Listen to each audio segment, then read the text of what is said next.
Hey everybody, it's me, Cyrus, and Pico Gamer is on his way back. As you know, typical, we're having some behind the scenes problems. So hopefully he shows up here in a minute. Our special guest is with us, which you guys should be familiar with if you have any, if you're familiar with this site at all. Eugene, how you doing? I'm doing all right. How are you doing? I'm good. I was really good until a couple minutes ago, and then it was like, oh no, our curse returns. Well, that's what happens. I mean, the computer's just like, oh hey, you're doing something right now. Cool. I'm about to do something too. So, So Pico Gamer, if you happen to see this right now, which I doubt you will because you're probably having some major issues, we're holding the spot warm for you. So get back on as soon as you can. It's right here next to me, buddy. He's texting me right now. So, live. We're doing it live. Coming at you from Dallas, Texas. News report. This is the latest information we're receiving from our man in the field. It appears that Pico Gamer is power... Oh, shit. What? He's having a power outage. No. They have a huge storm coming through. Oh, my God. Oh, man. So it's not the computer, but the weather that got him. Yeah. Okay, so let's see if I can... He said to call him on here, so let's see. Can I add him? How do I add him? How do I add him? This is always the problem with Skype. Yes, exactly. Like, I can start a conversation with... Oh, here we go. Add to group call. Oh. Well, at least we'll get audio, I think. There we go. Okay. Hey, there he is. So at least we have audio. So that's something. Yeah. See if I can lock the phone and it works, Yeah, I don't know if you guys have the weather up, but there's a huge line coming through. Tornado warnings. I was like, man, maybe it'll come in later. Yeah. I was just sitting there and thunk. I was like, God fucking son of a whore. So if he all of a sudden just drops off, he's like, hey, I gotta go. We'll understand why. No, I've had my phone charging all day. It's at 100%. So I was like, I might have to do audio. I'm like, I'll make the show. I'm not fucking missing this one. There you go. Well, that was a good show. Good night, everybody. Fuck all you people. Applicant.com, bitches. All right, so we have a lot of stuff we want to talk about. And the question is where to begin. When we originally planned this show for last weekend, and there were some problems, so we weren't able to do the show last weekend. Last weekend, I basically envisioned this show, or we did, as a sort of a retro show. It was all going to be retro stuff. But there's some developments in gaming that we want to talk about also that are more modern. And Eugene, feel free to jump in on any of this. I think we'll save the SNES Mini thing for last. Okay. Because I think that'll take a big chunk of time. Okay, so first of all, let's talk about stuff that's developed recently. And some of this is kind of retro in a way. You could spin the, story that way, I guess. There's a, way you could make that case. So Nintendo has announced that they're going to be releasing a 2DS XL, which looks a lot like, what was that cheap iPhone that they brought out a few years ago that was like made out of plastic? 5C, the 5C. Yeah, that's the feeling I get from this. It's like a cheap 3DS XL with no 3D, $150. You get a game with it. So there's some value there. I don't know. Before I have thoughts, but I'm very curious about y'all's thoughts. So, Since Eugene's the guest, let him go first. What do you think? Yeah, Eugene, what do you think? I have not been in the Nintendo handheld market in quite a while. Like, honestly, the last Nintendo handheld I have is a DS. Maybe it was the DSi. So I have not been in this market for a long time. I mean, I've played with a 3DS and so on and so forth. But my question is, I mean, especially with the Switch being out now, and it's a portable system. Well, first off, what my first question is what games does this thing play? Like, does this? You said it's not 3D. It plays all of the 3DS and the new 3DS games. It plays all of them. Okay. It just won't display 3D. But I don't know if it plays DS games. Yes. Yeah, they're still backwards compatible. Okay, so it plays DS also. Okay. Okay. That answers a little bit more. But my second question and the big question is, I mean, you know, Apple was phenomenal at figuring out a market and saying, you know, this product fits this slice of the market and this product fits this slice of the market, and they try to keep them separate as long as possible. Yeah. My question is what part of the market is this for? Like, who are they going after that didn't already have a 3DS that's like, oh, sure, now I want one of these things? So it's a good question. You know, I just don't know who this is aimed at, honestly. Do you have any thoughts on that, Pico Gamer? The first thing I said was, what the fuck? Why are you wasting production time creating something new? I get that they're making it a little cheaper, but they're asking $150. Yeah. The Switch is for everybody says, oh, it's not high end. For a handheld hybrid console, it's the highest, more powerful thing out there. It's touchscreen, 6 inches, 2 Joy-Con controllers, motion, NFC, IR, a dock, HDMI out, and you're asking $300. I'm like, no. If they're wanting to continue the other handheld line, which I can kind of see that, give for parents to buy something cheaper and, you know, other games, then discontinue the 2DS and just make the new 3DS XL, cut $50 off of it, even cut more, and then say, okay, well, even the new 3DS XL, I mean, they created that thing. They got more power into it. They even put brand new cameras for eye tracking for new 3D. Nah, fuck it. We're ditching that shit. We're just going to do this. They're doing what Apple's done. They're throwing shit against the wall, and it's like, you're confusing. It's going to be a clutter. I think it's a waste of time. Yeah. Is it coming out? Is it a worldwide release, or is it specifically aimed at like Europe or Asia? No. Here's the funny thing about that. There's 2 colors that are going to come out, but not everybody's getting the same ones. Like in the United States, we're only getting the black one. We're not getting the white one. There's a black one and a white one, and like in Europe, they get, I think, both. But it's a strange. I don't know. We're just getting one color. Yeah, and then Japan's already shown a custom version. It's based on, I think it's Dragon Quest, so they're getting a custom version. Nintendo knows how to get people to blow money on, and they are king of handhelds. But I'm at the point, like, guys, you've made your new venture into systems. You've got a hybrid that does both. Why the fuck do I want any other thing? If you want, now I think they ought to have the Switch and discontinue everything and have a 3DS something. Discount it down to even, I would sell the new 3DS XL for $129 in a minute, or $139 or something. 150 because you're asking for half the power of a Switch. No, the Switch can fucking run Unreal Engine and all that stuff. It's not a PS4. I don't care. People are going to say it sucks. Whatever.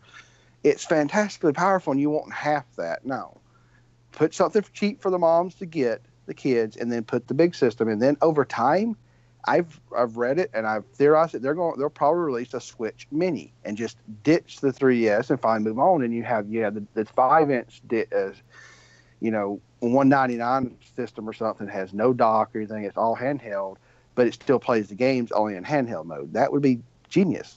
Yeah. But let me jump in with a couple of things I think, and then I want to ask Eugene another question about this. So first off, I agree with what you're saying. I do.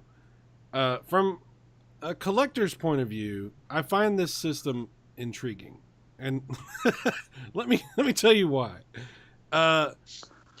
It's probably going to have a limited run. I have that feeling. I get this feeling from this system. Mm-hmm. It's not going to be around forever, and that's what is making me a little. I'm not saying I'm buying it. because I have no use for it. He's saying he's buying it. No, I'm not. He's buying it, people. Watch this. Yeah. Watch this shit right here. But I will hold my beer. I'm gonna go buy this shit. I will say this though. There is a design flaw present in every version of the 3DS that's ever come out except this. And the design flaw is that the bottom screen has a little raised lip that comes up that when you close the clamshell scratches the top screen if you put it in your pocket and use it a lot and it presses and stuff like that. I've had that happen on my original 3DS, and my daughter had it happen on her new 3DS XL. And I had it happen on the 3DS XL that I had. So I've been very, very careful with my new 3DS XL. This, instead of having that raised lip, it has a recessed screen on the bottom, so that when you close the clamshell, there's no scratching. So the reason that's interesting to me is because I always really liked the 3DS's step counting tool, where you could get coins for walking around and then use those coins to unlock stuff in, like the puzzles and stuff that it does for the 3DS.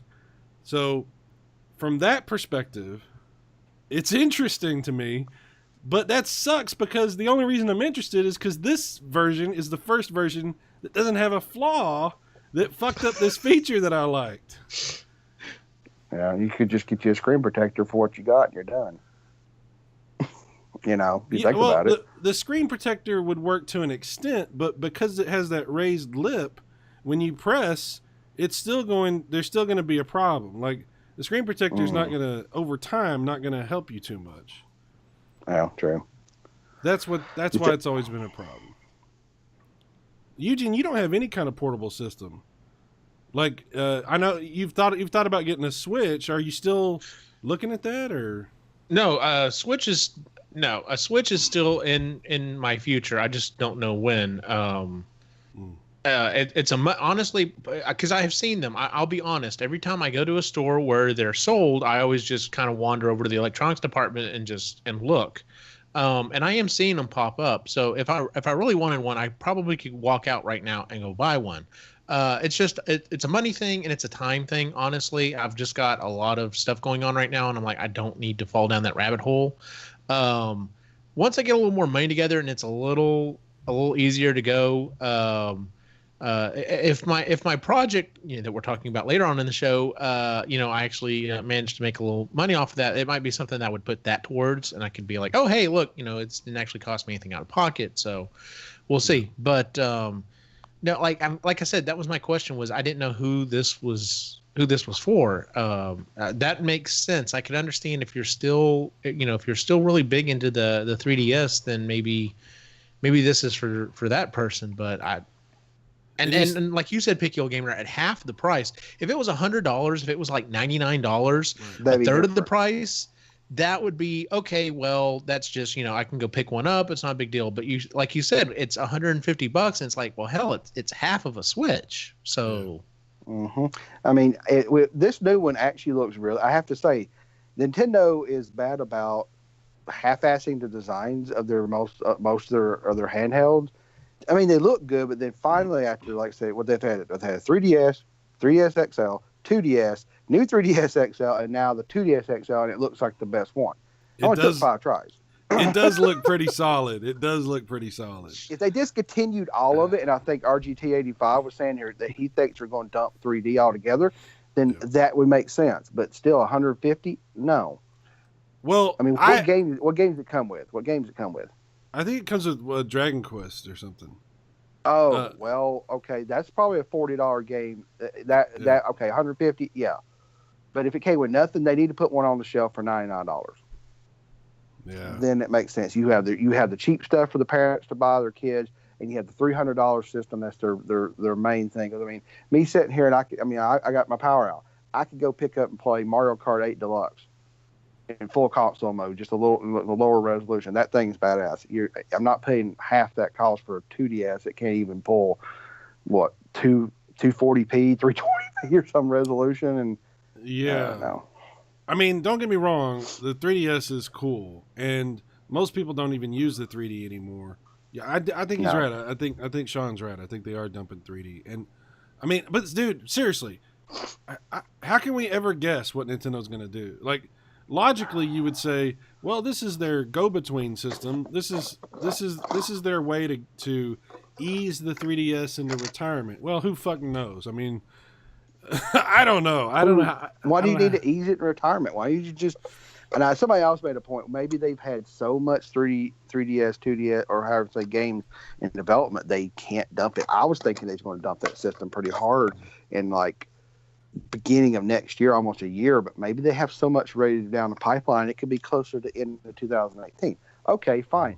But you made a brand new system. Men and women have to engineer it and design it and make a production line. Why? Why don't you just discontinue everything, put the new 3DS XL, put it at 150, and throw a game in with it? There you go. Have fun.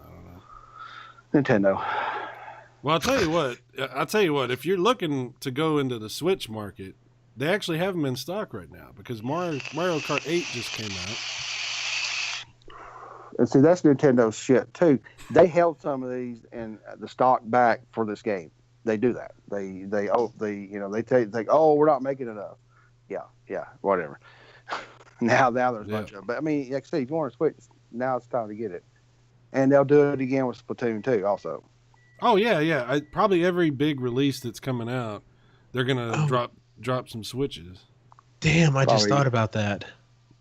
Like, if I were to decide if I were going to get a Switch right now, it would run me $300 for the Switch.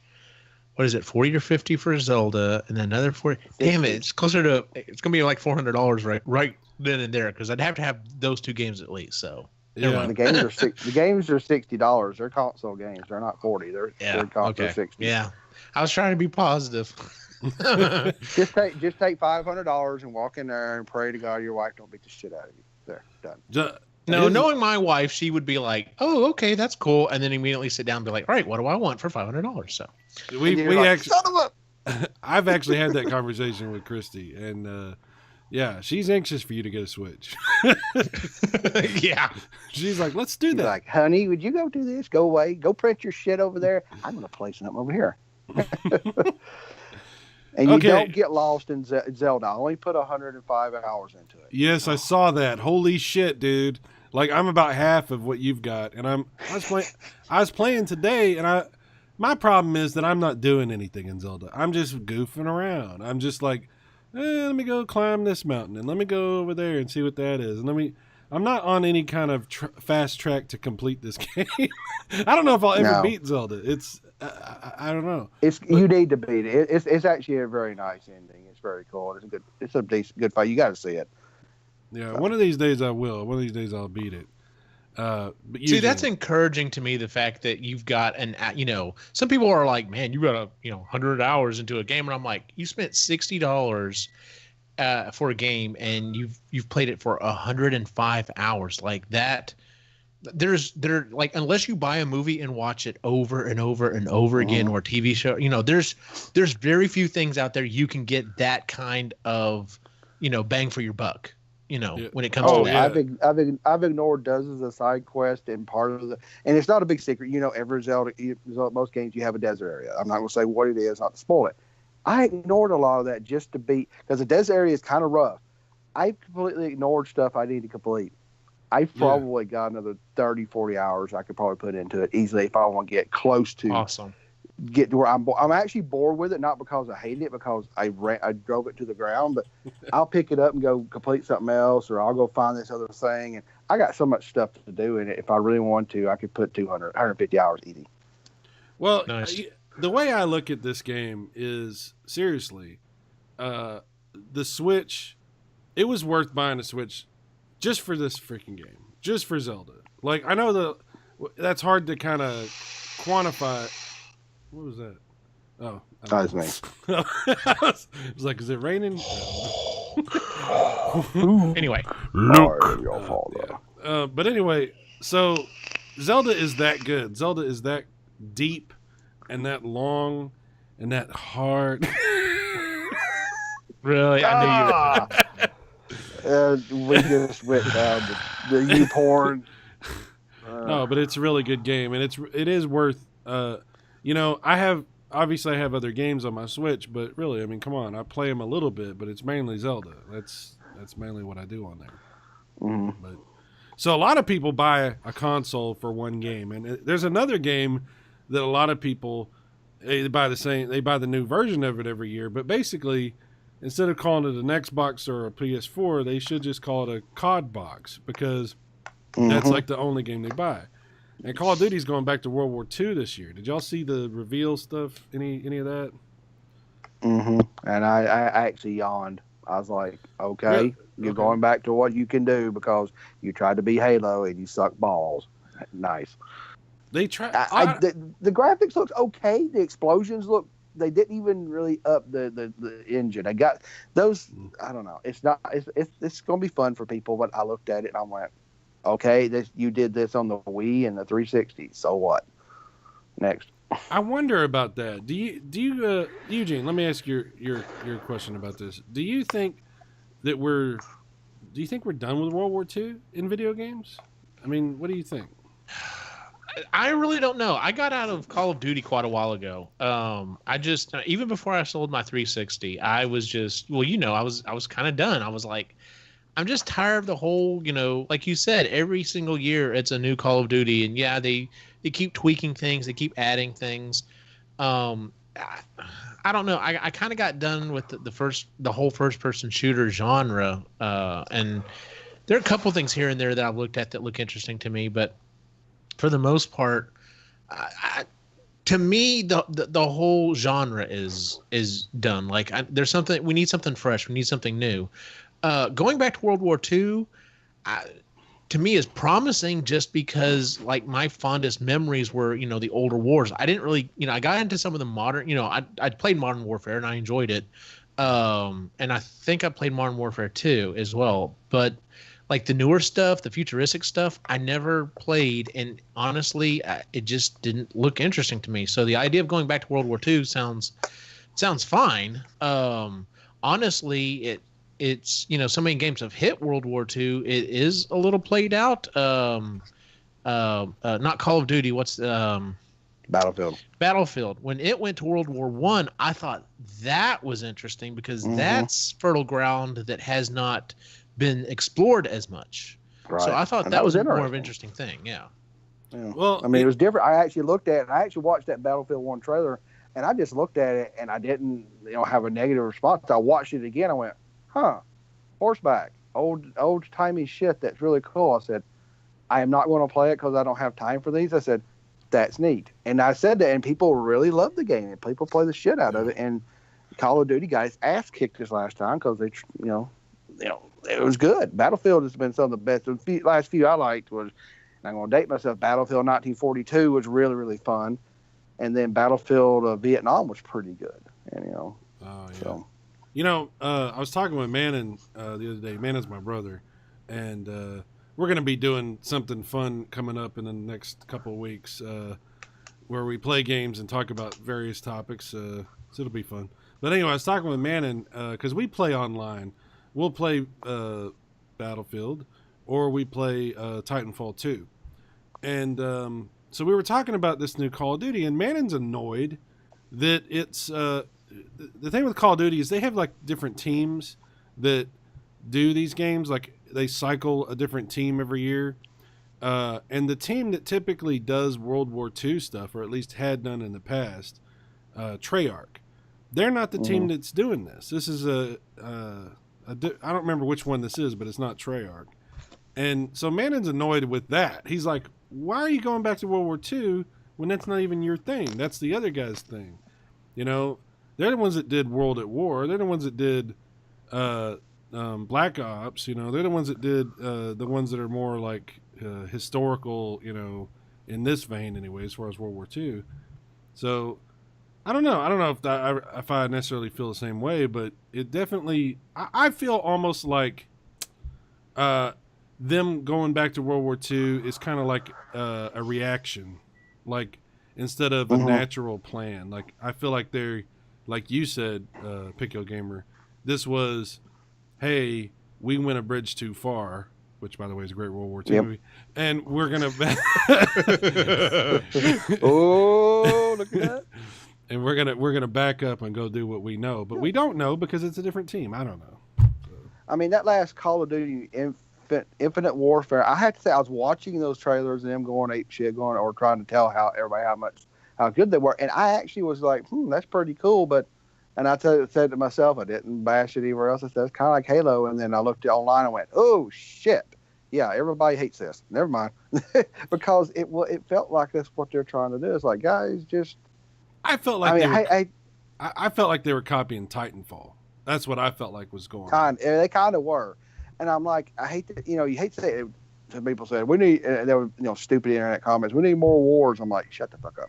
You really, what Call of Duty should have went back to is Vietnam or something. I mean, yeah, maybe, I don't know. I know there's maybe some veterans that hear this. Desert Storm. My uncles and my dad, they were in Korea and Vietnam, but they were in also World War II. But I don't know. Maybe Desert Storm. Maybe some of this is more modern and really make it gritty. Take away everything that's futuristic. I don't know. Go to the 80s.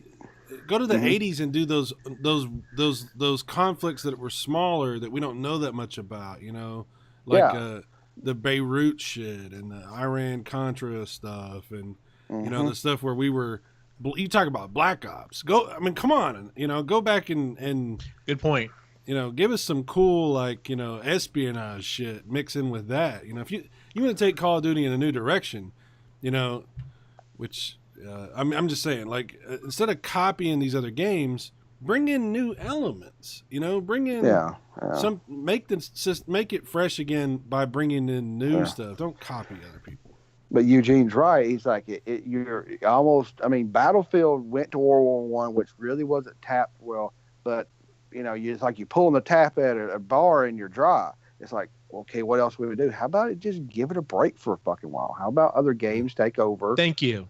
And, people want Zeldas. People want open world. Skyrim is coming back to, coming on the Switch this year. So I'll probably pick it up again simply because I'll save money on Amazon. And it's been so long since I played it. I actually didn't complete it due to a shitty work schedule. But Zelda is selling like this, and Horizon Zero Dawn sold. That's kind of where people want to go. They want an open world where they can go do stuff. And then later on, somebody can say, you know what, they'll think of something. Oh, let's try this in first-person shooters, and they'll bring them back. It's like, oh, that's neat. Sometimes you got to put something down. So. Well, I mean, sports games to me makes sense to do one every year, but even then, it should just be DLC. You should just have to buy DLC for the game. Maybe every other year or every third year, you've got, you've redone the engine, you've added some new big features or whatever. But for the most part, just update that. But like these games, you're going to drop $60 on the game, and then you're probably going to be expected to drop another $20, $30, $40 on the game throughout the year for DLC. And then, oh, well, hey, here's the new version. All the stuff that you've been playing is now worth $5 at GameStop. And yeah, that's a hard, unless now if that is your game and that's your deal, then I understand. And you know what? You spend your money and you have fun playing your game. And, I'm not going to bash you for that. For me, that's a hard pill to swallow. Yeah. Well, some people, you got a family.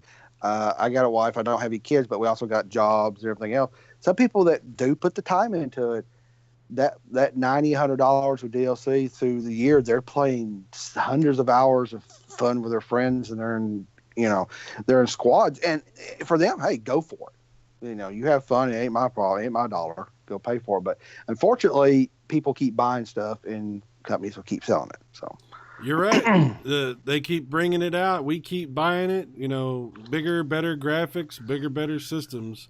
Analysts are saying the PS5 is going to come out in 2018. What do you think about that? Do you think it really? Are you serious? That's what they're saying.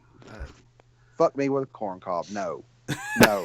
Just what the fuck? You just brought out a $400 4K-ish system. I can see this would be just like what you said, Cyrus. If they did this, it's called a reaction. It's called a knee-jerk reaction to the Scorpio, which the Scorpio is going to be a bitchin' system for a console. It's going to be powerful. It's probably going to be $500. It's going to have to work to find its niche. But if Sony does this, I'm like, just have fun with that. Because I've told people this. What was it, like mid last year? We were NX crazy. I mean, we were all NX crazy for a while. Cyrus and I was talking about it, and we didn't know anything about the Neo. We didn't know anything about Scorpio. And I was telling how the NX needs to be a more powerful box. But I saw what Sony and Microsoft was doing. I said I'm done with them, and I won't buy another console for them. All I need to put is a GTX 1060 into my gaming computer, and I'll play my Switch and I'll play my gaming computer. If I want a fucking computer, I build my own computers. I don't need that out of Microsoft or Sony. And they need to give 5-6 years at least these console cycles. Make games, make product. Don't worry about technology. Look at the Switch. It's a Tegra X1 and it's kicking Microsoft Sony's ass, barring like Horizon Zero Dawn, which is a great game. Microsoft, you can put out a $500 system. They just put Zelda out on two different systems that are less powerful and kick the shit out of you. You know, it's funny. I saw an interview with Phil Spencer today, actually, and he was talking about there's something. I'm getting a weird vibe from him about the Scorpio because the way he's talking about it, I don't really know what their goal is with the Scorpio, because he's saying, well, this is for people, and he says this is what he said. He said, and this is not verbatim, but he said this basically. He said, the Scorpio is for people, for gamers that want the absolute best version of the third-party games, and a lot of the people that are going to buy the Scorpio already have an Xbox One, and you know, the Xbox One S is probably going to be where we're really more focused. And I was like, really? That's what he said? Yeah. And I was like, so what the fuck is the point of the damn system? That's what I don't understand. You're right.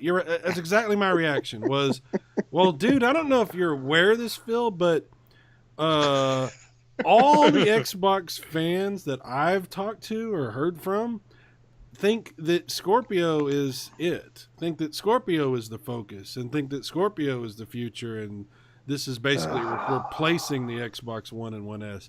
And what you're saying is, no, this is like a specialty thing for like people that just want it. And really, we're still focused on One S as our primary console. And that's what he said. Oh, I need to get. You need to email that to me or text me the link, because I've been kind of laxed on the YouTube. I can't make you right now. I'm going to make me a couple of videos ranting about stuff, but really, that just like somebody has cut the brake lines on Microsoft. Yeah, I'll send you the link. It's an interview he did today or yesterday, and at least I saw it today. It might have been from yesterday, but I was like, wow. Fascinating. So yeah. Sorry, what do you think, Eugene? Sorry, we didn't give you a chance to chime in. Oh no, yeah, pretty much just at this point, just echoing what y'all are saying. I got a question for you, Eugene. Like, as somebody who doesn't own any major console right now, knowing what you know, let's just say that the Scorpio ends up being $500, and right now the One S is $250. Okay. And I think you get a game with that. So the One S, you know, same with the PS4. They all come with games. Okay, so PS4, same thing. $250 for those systems, $300 for the Switch. Are any of these appealing to you? Are you looking at any of these consoles? I mean, I know we've talked about the Switch, obviously, but like, just from an objective, like, kind of looking on the outside, if you looked at all three of these next to each other.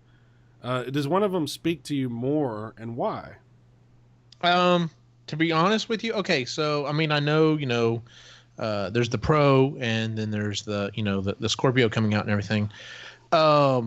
Honestly, it's games. It has always been, will always be games. And the only system right now that has any games on it that I'm really looking to play is the Switch. So that would be the big one, hands down. So that being said, as for the PS4 Pro or the Scorpio, no, neither of those are even remotely interesting to me, because as I'm sitting here, I knew you were going to ask this question, as you were about to ask that question, I've got my Facebook app pulled up on my phone, and I went to the marketplace, and I see at least 7.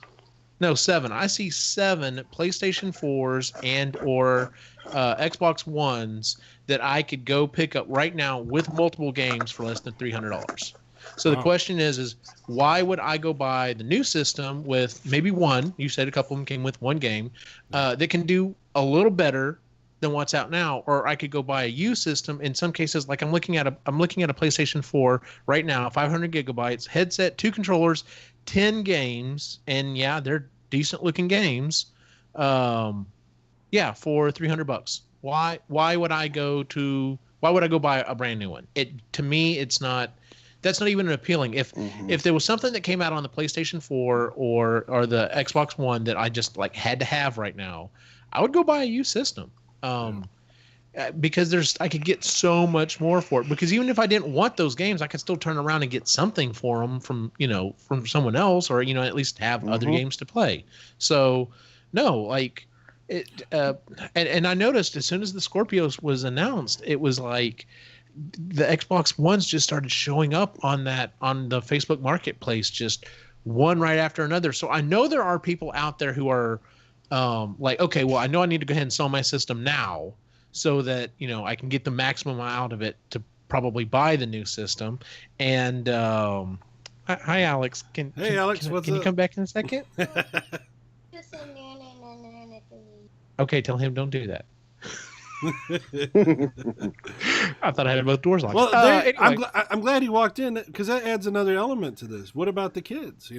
Oh well, I mean, no, there's nothing I can think about on either of those systems that like I said, it comes down to the games. And honestly, right now the big thing is I'm wanting to play older retro games with the boys. So that's mainly what I'm looking at. But if I were going to look at playing a game, it would probably be they've discovered, much like we did as kids, they've discovered Mario and all the different iterations and are just in love with Mario. And they've got by the way, why did we never have action figures for Super Mario Brothers when we were kids? Like, they don't necessarily have action figures, but they've at least got little toys that they can like take their Legos and like build like their own, like they've built their own little levels and stuff with Legos. And I'm just like, where was that when I was a kid? Because I would have loved that. But anyway, like I would buy, if I wasn't going to buy a Switch, I would be looking at buying like probably, I've got a Wii, but I'd be looking at like probably pulling my Wii out again so we could play that, or finding a Wii U super cheap so we could play that.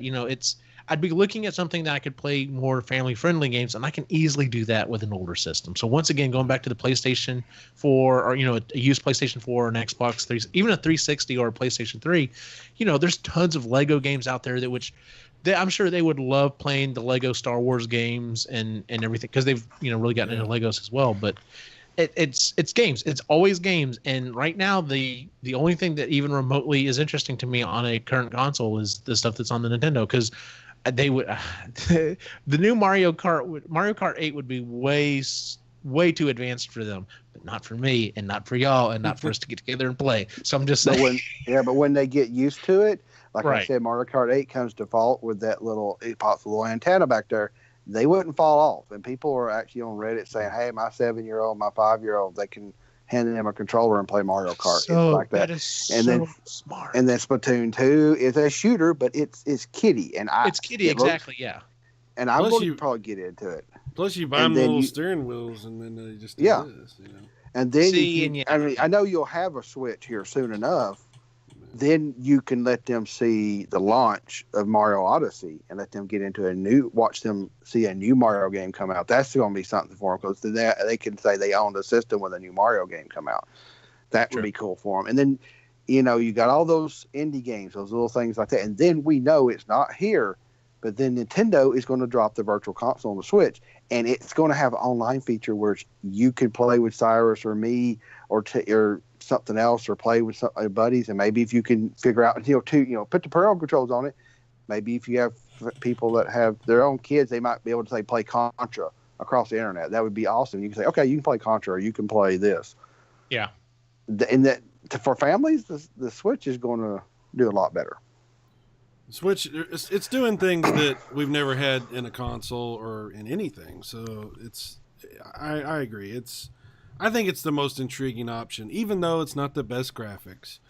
I really do feel like that's really not as important as everybody thought it was. I think there was this like we had been in this certain track of thinking as a whole, as gaming as a whole, and the Switch honestly, we weren't going to believe it until it came out and we got to play the Switch. We weren't going to believe, well, if it's not as powerful, that's bullshit, and this is going to suck. And then we had to play it, and then we're like, oh shit, what am I thinking? Like, we're sitting here so worried, like, does it, and that's the problem that you have right now with the Scorpio, is this Xbox fans are generally still stuck in this fantasy of, well, it'll be good once we have better power, Yeah. No, it's not going to be good. It's going to be the same thing, just a little bit higher fidelity. You either have, and we've hit the roof. I'm going to say one thing. I think we've hit the proverbial roof on graphics. Go ahead. Sorry. Yeah, no, you're right. Like, how good do the graphics need to be? Because graphics can only wow you so much, and then you've got to have a good game, and that's the problem that Microsoft has. And Phil Spencer knows that. He knows their problem is not going to be solved by the Scorpio, and I really think that's what his point was in that conversation that I was talking about, was trying to rein in the expectation that this is going to somehow save the Xbox. Like, guys, it's a super expensive, super powerful Xbox. That's not going to they're not going to automatically start outselling the PS4 and the Switch. Like, it's going to take games. It's going to take a reason for people to want to play in that ecosystem. So we still don't have any individual numbers of the PS4 Pro, and that's because Sony don't want to show them that they're not selling well. I honestly, and I've told you this before, I don't know if I told you this, Eugene, but I have a PS4 Pro. I love my PS4 Pro, but I didn't need a PS4 Pro. And I really don't think it's that much better. I think it's better, and it looks nice at 4K, but I would have been perfectly fine without it. So, and I think that Xbox Scorpio people are going to feel the same way. I think they're going to, after the initial, honeymoon is over, and they stop patting themselves on the back for having the most powerful game console, they're going to realize these games aren't fun. Here's the problem. What games? They have no exclusives. Yeah. That's like, I'm going to have somebody say, "Oh, you're just a Microsoft hater." No, they fucking canceled Scalebound. That was an awesome dragon game that was going to be awesome, be super cool, and they canceled it. Yeah. Fuck you, Microsoft. You're not going to get people to come on your system without exclusives. And if it's $500 system, you can pay a $400 system to get a PS4 Pro, and you're going to have stuff like Horizon Zero Dawn, Last of Us 2, should I go on? Right. I mean, right. And the thing about the Switch is, I'm sitting here slightly in the dark with no power, using my phone for this, the show, and guys don't know, I just started playing Mario Kart. I'm muted. So fuck Sony and Microsoft. You can't do that with their system. There you go. There's another reason to have a Switch. I'm doing a time trial with King Boo, and I am playing this in 720p, awesome graphics. I mean, it's not. I don't care that it doesn't look like fucking PS4. Can you do that? I look over there. Can I play on my PS4? No, the goddamn power's off. Suck it, Sony. But you only get 3 hours of life out of that battery. Whatever. 3 hours. Three more hours of playing games than you wouldn't be getting right now anyway. Right. Until I get a battery pack off Amazon with a USB Type-C, and I get about 9 to 10 hours. Jeez, yeah. Yeah. You know what? I think we've talked a lot about what it looks like for the future. We talked about all these new things coming out and everything else. But there are some new things that are coming out that actually are more geared towards the past. And let's get into the retro stuff. Eugene, are you familiar with Retro Blocks? Do you know what that is? I'll be honest, I did not get a chance to read the show notes beforehand, but luckily, you're killing me, Smalls. You're killing me, Smalls. By the way, there was I posted a shirt on Instagram, I think today.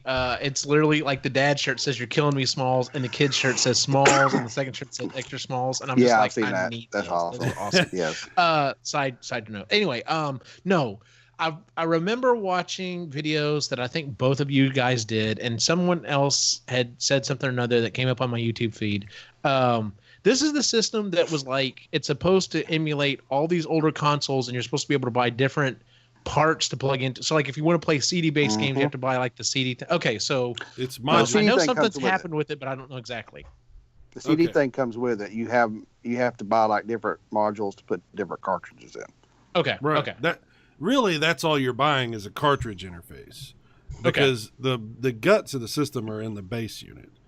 It's a modular game console that you add these different pieces to, and they said they wouldn't cost that much. They said like $60 for each module or something like that. So this thing's been in the works for quite a while, but they ran into a snag and they had to change the name. I don't know what the name is going to be now, but they're not going to be able to call it Retro Blocks because I guess there's a copyright issue with that name.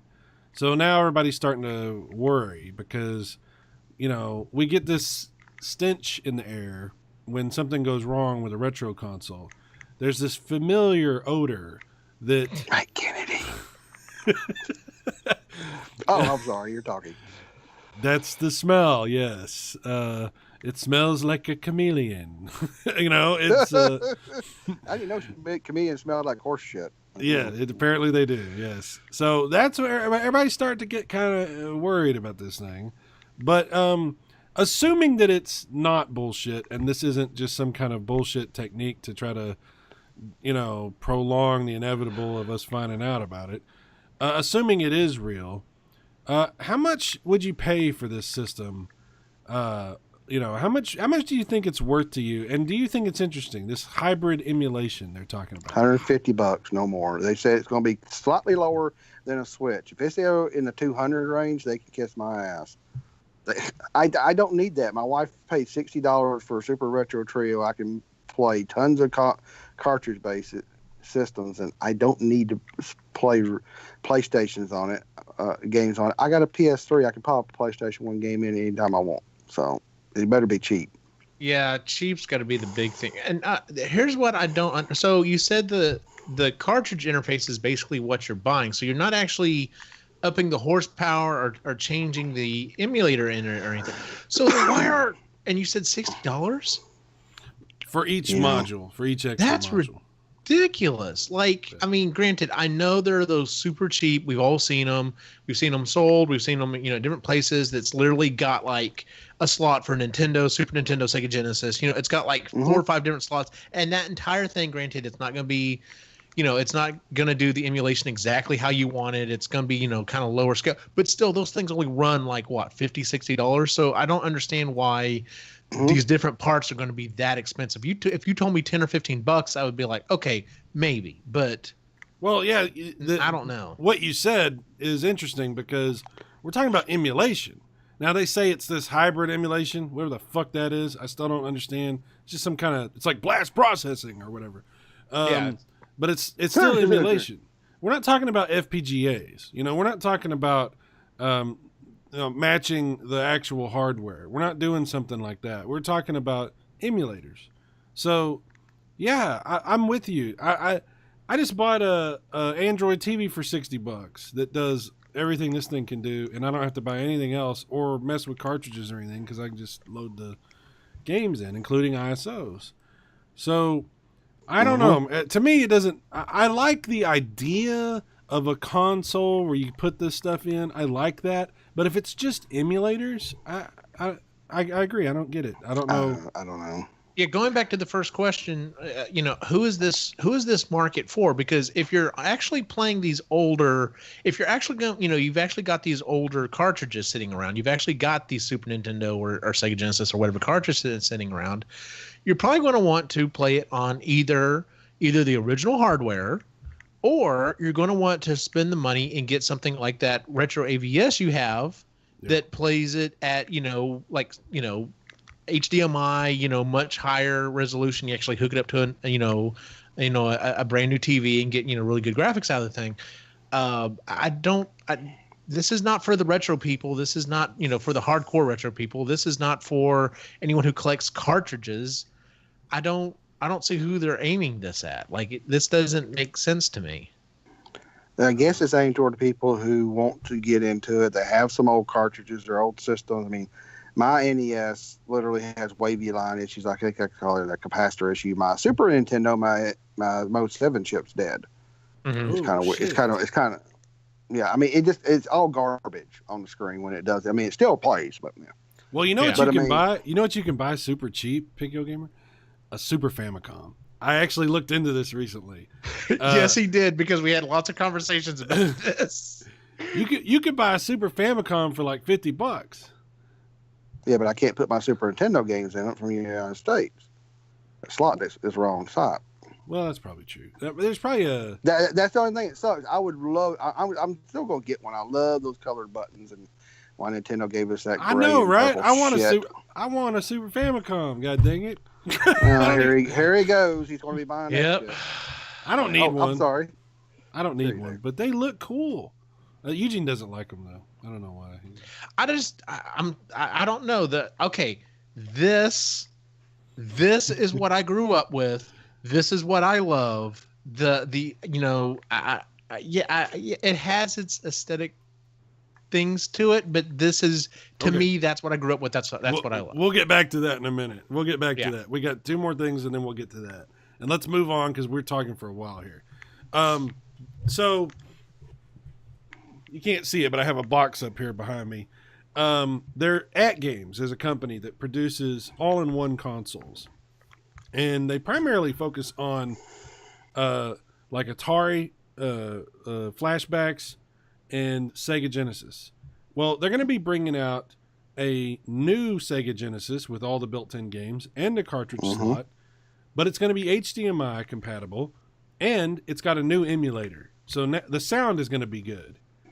And right now I think how much did they say they're talking about selling this for? Did you look at... Sean had a video, RGT85 out there. Was it $80 or $90? Yep, very reasonable. Yeah. And it is packed with probably 80 games and a cartridge slot and HDMI out. That's not bad. That's not bad, yeah. If it's good, I would buy one just so I could, like I said, I have a Super Retro Trio. It's one of the best of those multi ones you can buy. And I'm doing a lot of reviews. My wife paid $60 for it. I need a CRT TV, really, but the NES is like near perfect. There's nearly like 90% compatibility. It's just NES. It's hard to do. I don't know why they still have problems. I think it's the lockout chip problem. Super Nintendo, Sega Genesis are pretty much near perfect. And It costs, like I said, $60. Okay, here's another thing I forgot to mention. The wireless controllers that came with the one that I have are infrared wireless controllers. They're still okay, but they're infrared. These are Bluetooth. It comes with two six button Genesis style Bluetooth controllers. And I'm like, dude, it's worth it just for that, because if I can get those controllers to work on other things, there's no Genesis style Bluetooth solution. There's no controller out there that I've seen that's the 6-button layout of a Genesis controller that's Bluetooth. So I'm fascinated by this. I think it sounds like a really good buy. I'm actually really... The pictures that are on here, is this the actual system or is this just mock-up stuff? That's debatable. Because I was going to say the actual system, like it looks good. Like, I mean, number one, I'm glad they went with the Gen 1. I never was a fan of the Gen 2 and 3, but I'm glad they went with the Gen 1. Yeah, they said it will look like the original Gen 1. Okay. The one that I had looked like the Gen 3. It looked kind of funky. Yeah. Crap. But yeah, this sounds really good. And if it's like $100, to me I'm definitely buying that, I thought, and I said, like I said, look at RGT85. The first time I saw it, he did a video. He's kind of wary simply because he has a bunch of them. He's like, yeah, I'll probably get one. He just hopes the emulator doesn't suck in it. If it doesn't, then hey, it's right. That's the big good. question. Is if the sound is okay, then it'll sell like crazy. If the sound is not okay, here we are again. That's the biggest problem with it. Okay, So moving on from that. So this will lead us into our big thing that we want to talk about, but we should begin by discussing the worldwide cancellation of the NES Classic. Nintendo has announced, at first they said it was going to be just North America, and then they clarified and said, no, worldwide, we're retiring the NES Classic. There's one last shipment that went out, which everybody snagged up, and I think that's it. It's done. So, of course, you can't get one now unless you want to pay a ridiculous amount of money. So, yeah, awesome. Can you explain this, Eugene? Nintendo is a company that has lots of different machines that print money for them, apparently. And one of them, they're like, you know what? We're not going to run this one anymore. That's about the only thing I can come up with, because this could not have cost them a ton of money. This was basically just printing money for them because they were damn near impossible to find. Mine's not sitting in front of me right now. It's actually hooked up in the living room, but I was lucky enough to get one. And the only reason I got one is that's my superpower. Everyone has at least one. My superpower has been able to get a hold of consoles that are damn near impossible to get a hold of. But those stories are for another time. But yeah, I did manage to get one. Actually, I just pulled up on my phone once again. Facebook Marketplace. I'm looking at one right now. $300. For a $60 game console. $300. I could buy an NES Classic, or I could go buy a Switch. Wow, that's yeah, wild. Crazy, huh? So no, I don't understand this. I mean, there's a little bit, I know y'all talked about the thing about maybe this is signaling, the virtual console stuff, but to me that's still two different markets. I mean, just because you have a Switch doesn't mean you're going to want an NES Classic or vice versa. And what the previous story you were just talking about, I mean, they really need to hit that Genesis out of the park, because if they do, there's obviously a demand. Like, there's tons of people I know who would just gobble up a small Genesis, just if nothing else for, to have one. It was like, oh, I grew up with one, I loved it, and to have another one. But yeah, it doesn't make sense to me. Now, the only reason I would say it would have made sense would be if for some reason they are limited on their production machines, whatever it is, their houses that they have producing these things. And between, I guess, this new 2DS and the Switch and, the rumored SNES Classic that is rumored that they'd be working on. Maybe they just did not have enough factory workers or enough money or capital or whatever to continue producing all these systems. But to me, I don't know. It just doesn't. At least this early, like, I could understand if they were like, okay, well, the SNES Classic comes out next month. We're shutting this down. And we're going to start ramping up production on that one. I could understand that. But, it's just right now an SNES Classic is just like rumored. So it's like it gives a little more credence to that. But on the other hand, it's like, then why don't you just keep printing money up until that point and then switch over? But Nintendo does, and I've heard Picky Old Gamers say this, but Nintendo does what Nintendo does. And you kind of like shake, throw your hands up and be like, well, okay, fine, whatever. So, I'd heard a theory. Let me know, Pico Gamer, if you've heard this or not. Okay. I heard a theory. This was kind of out of left field. That one of the reasons that they canceled the NES Mini was because there was a licensing contract that had to be put together for all the games that were included on the NES Mini. And that contract was going to have to be renegotiated. And because it had been so successful, it was going to put the system out of the range of profitability for Nintendo to renegotiate that licensing contract. Okay, that would have been a horribly written contract, because generally contracts are written so that it would be the lifespan of the game. Apparently, exactly. Hogwarts is in session. No, that's my clock. They make clocks that still make noise. And yes, without electrical power, how does that work? No, it's called a battery. Damn it. Yeah, but no, seriously, it's like, to me, like that. I understand that as a theory, but I don't understand It's that poor as a theory. contract of being like, okay, well we're gonna make this contract and it's only gonna last for 6 months. That I don't see Nintendo doing that. Nintendo would have made that contract for, here's the contract, we're gonna make the games, we're gonna do this, and it's for the lifetime of the production of this console. I don't see, unless the contract was badly written and some of these companies got together and were like, wow, that did really, really well. We need to renegotiate. But if you listen to what Nintendo has said, also they are saying, this is what they're saying, that they envisioned the NES Classic as a holiday item. Like it was only supposed to run through the holidays, but then because it was successful, they extended it. So if the contract was written with the idea that this was a holiday item, Well, maybe. I don't know, man. It seems like there's a whole bunch here that we'll probably never know. But that did sound interesting to me. It sounded kind of intriguing. Okay, well let's go down that rabbit hole. Let's assume that was the case, and Capcom and Konami and all the other third party systems companies that had games on the system wanted a little bit more dime. All right, cool. So now we can't sell the NES Classic for $60. Unfortunately, because of contract negotiations, we now have to sell it for $100. They're still going to sell the damn things. I agree. I don't disagree. They could almost double the price and still sell the damn things. I was willing to buy one for $100. When was that I? No, absolutely, yeah. Because I was kind of negotiating that for you. I was trying to find out. There was a guy that was like seeing if he would. I was trying to get him to come down. I was like, dude, if come down. Do you want me to buy it for you? But no, I for $100 I could eat. If I could go buy them for $100 right now, turn around, sell them for $120, and still make I could make a profit doing that. And there's no reason why they couldn't make this thing for even almost double what it is and still not sell them. They would still fly off the shelves. It really annoys me that I didn't get one because it's Nintendo. I never saw one. I've never seen one either in person.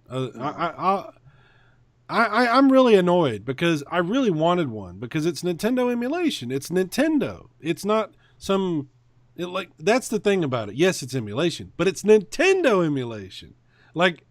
It's legit. Seal of approval. Oh, it aggravates the shit out of me that I didn't get one. I saw that. I read that cancellation, and it made me think. You remember the stupid kid in the neighborhood who tried to put his finger in the light socket? That's exactly what I envisioned when they said we're canceling our money making thing. I was like, you dumb sons of bitches.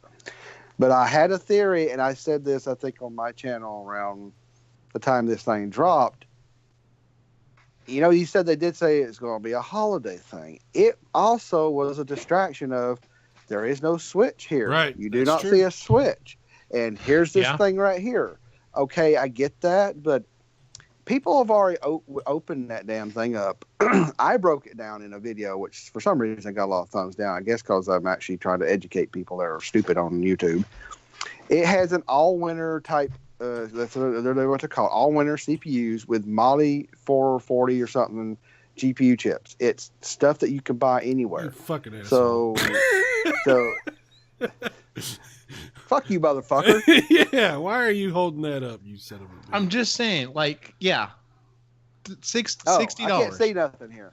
I can't say nothing. Oh, I wasn't talking to you, Pickle Gamer. Eugene held up his... I turned around and picked up and got my NES Classic box off the wall here behind me. So I thought he's gonna start like making out with it or something. but I mean, I've seen what this thing is. That Eugene was saying. I get. Okay, maybe it was just a holiday thing. People print stuff on 3D printers very easily. I watched too much How It's Made. My wife says, "For the love of God, will you turn it off Science Channel?" I know what injection molding looks like. They injection mold a little fucking plastic box. That circuit board is fucking small. Go look it up. They butted the two connectors on the back, just like you do a Raspberry Pi. They put a NES controller in there with a new end. All they did was rewire it.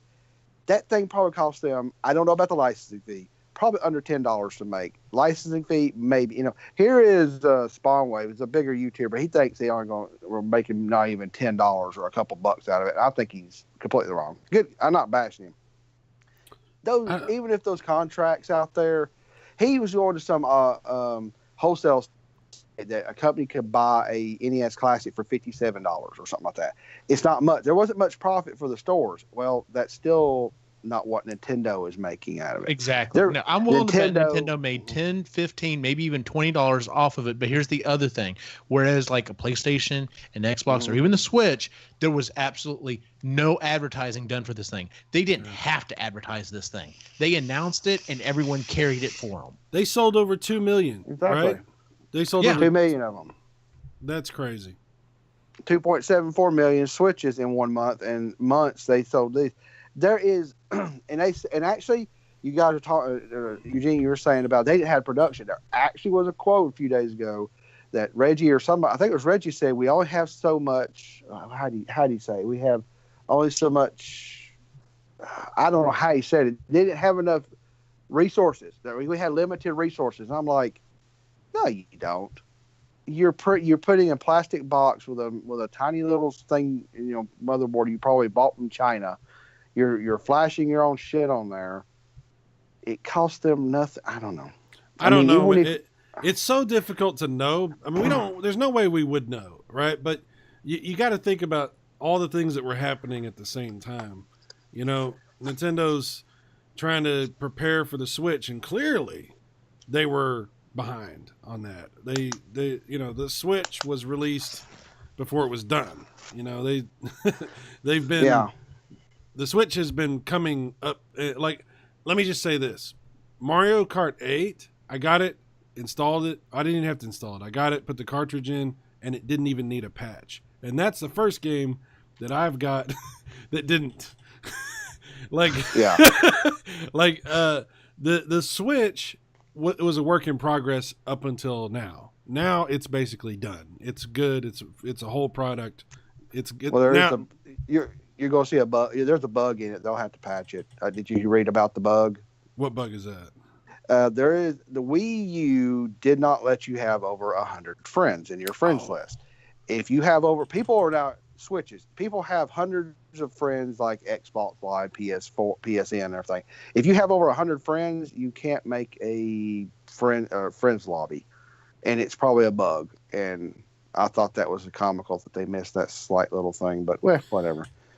So, but again, you're translating a Wii U game, you're going to have a problem. They'll throw a quick patch out for it. But you're right. I was waiting for a patch. I was like, okay, it's pretty rock solid. Yeah. Well, it should be. The damn game was out for years. They just ported it over. Yeah, they just ported it. It's rock solid. It is rock solid. Okay, so maybe I'll never get an NES Classic, but hey, maybe I could get a Super Nintendo Classic, right? So now this. We don't know. Well, listen, guys, my time is up. I've got to go now. So. Damn it! That sucks. But real quick before I move on to that, Xavier did have a comment I wanted to bring up. He said, Nintendo got screwed over a bunch of companies back in the day. They were real heavy-handed with their policies, and he was wondering maybe if this was some kind of backlash with the NES Classic. I don't know, and I hope not, because if that's the case, that's really going to fuck up plans for a Super Nintendo Classic. If this is a concern, if this is the reason why the NES Classic isn't being made anymore, this could really fuck up plans for a Super Nintendo Classic. If all of a sudden these third-party companies are like, hey, we can make a shit ton of money. We want a lot more licensing. Then how are the games on Virtual Console still? See, that's where it falls for. There's still licensing there. They're still making money off Virtual Consoles else, and I don't know. Maybe because it's a physical item, maybe they can. Maybe, and I'm not a lawyer. Maybe they charge a lot more for a licensing fee on a physical item. Maybe you're right. Maybe so. Maybe virtual is the only way Nintendo's going to go with it. I don't know. I have no idea. But if some shit does go down and we don't get a Super Nintendo Classic, which if they do bring it out, you better fucking believe I'm buying that shit. Big one.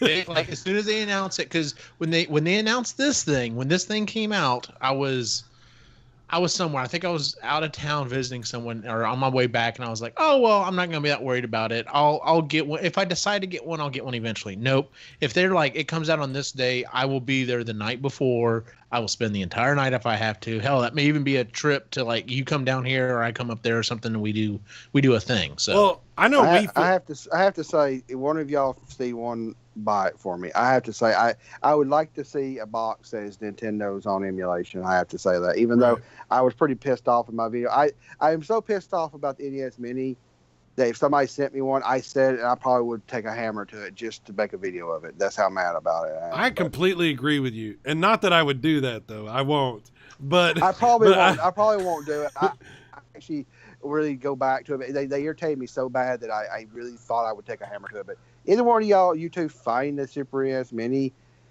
You know, somebody. You send it to me, and I will get you the money. No, we will be there day one. I will be there to buy the Super Nintendo Classic and whatever accessories that they have. I've learned my lesson on this shit. But let's just say, for the sake of argument, we can't get one. There might be another solution, and if you've watched the videos on our channel, you've probably seen a little bit about it. Eugene's come up with something that he's continuing to develop, and just why don't you tell us a little bit more about what you got going on, Eugene? All right, so the thing about I got a 3D printer for Christmas, and still like best gift hands down ever. I freaking love the thing, and I've done some prop work with it, and I've made some things here and there, and you can get. I went to a con, and a guy was talking to me about 3D printing, and he's like, "Hey, there's this thing called Astro Print. It's really awesome, and you basically take a Raspberry Pi and you just put it in a little case, and you can hook it up and set it up so that you can like watch and do things with your 3D printer while you're not there. Basically, do it through a web interface." And I was like, "Dude, that's awesome, because like I could set it up to print while I'm not at home, so I could literally have this thing going almost 24 hours a day, because occasionally it does." If it'll get off, and we'll talk about that in a second here, you know, something will happen, something will come up, and it'll be a problem. And I don't want to waste a bunch of filament or anything. So I did that, and unfortunately I didn't do my due diligence, and I wasn't able to use the RetroPie for that. But I was like, okay, well, you know, I still have this RetroPie. I have this Raspberry Pi. And I can't do this Astro Print thing with it, but I heard this RetroPie thing is pretty cool. So I downloaded it, and I mean, it was super easy to install, and I started setting it up, and I started falling in love with it, and I was like, man, this would be really awesome to have in my living room, because it's the Pi is literally like this big. It's about 2 credit cards put together, maybe 3. I take that back. It's probably about the size of 2 credit cards put together. It's really small. It has 4 USB ports on it. It has Ethernet. The Raspberry Pi 3 has Bluetooth and Wi-Fi built into it. HDMI out, powered off of a micro USB connection. And I was like, well, you know, I could set this thing up as like a gaming console in my living room. Maybe I should like do like a Super Nintendo, because Super Nintendo has always been like, if you know, we've had these conversations on the Epically Geeky show. You know, everyone kind of has their console that's like their first true love, and mine's always been the Super Nintendo. Super Nintendo, I adored it. The games were just, yeah. Thought about it, and I was like, okay, well, maybe I could print a case for this Pi and set it up in the living room. And the problem that I ran into was the Pi itself, the way that the connections face. The HDMI and stuff, if you were to put that like on the back of the case, all the USB ports are on the side, and I didn't want that. I did not want I didn't want my console to have these USB ports on the side. It just, I know that's nitpicky bullshit, but I'm saying no, I don't like stuff. No. Okay, good. No. I'm in good neighborhood here. So that pissed me the fuck off. Like, why is it over here? No. Exactly. A couple other things about the Pi. There are some very, very tiny LEDs on it to see whenever it's going or whatever, but unless you do some other stuff, you can't tell when the thing is on. The other problem that you run into with the Raspberry Pi is when you plug the power cord into the thing, it turns on. And you have to go into the system. You have to go into RetroPie using a controller, and you have to like hit start and tell it to quit and tell it to shut down the system. And then once you do that, you wait a couple of seconds, the system powers itself down, shuts down, it's done. if you just yank the power cord out of this thing, you do run into the possibility of corrupting the SD card. Which, unless you've got the thing backed up, all of your hard work's now gone. Because I mean, it's an SD card. They are what they are. SD cards are fine for storing memory, but if you start to get powering them all on and off quickly, or without any warning, while it's still trying to write or read data, it causes issues. See, I was going to ask you. I was going to ask you about that because I was wondering why you didn't just rig a switch to the power in the back. You can't do that with a Pi.